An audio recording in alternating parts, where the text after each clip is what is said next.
Good morning guys, good morning guys, good morning. Kumusta man mo diha?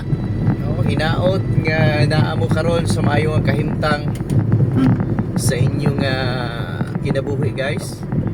Hinaot nga naa mo sa maayo nga panglawas, malipayon kauban ang inyong mga pamilya. So hindi ka buntagon guys, di lang gid nato kalimtan sa kanunay nga maginampuon ta. Nakasugdan nato ang atong adlaw. Pinaagi sa pag-ampasalamat, pagpangayo og iya sa Dios. Ninining tibok nga adlaw tungod kay wala tay mabuhat sa ato nga kaugalingon nga pagpaningkamot kung wala ang Dios sa ato nga kinabuhi guys. No? Mo nang niniya kabuntagon, usa ra gid akong masulti. Ato yung kinabuhian ang mapasalamaton ug may nang puon sa kanunay mo na ingon ni Apostol Pablo sa dihang naa siya sa Tesalonica guys, no? Magmay ng puot yun sa walay hunong, kaya ang pag-ampo usa ka butang nga walay bayad, libre apan daghan kayog suki.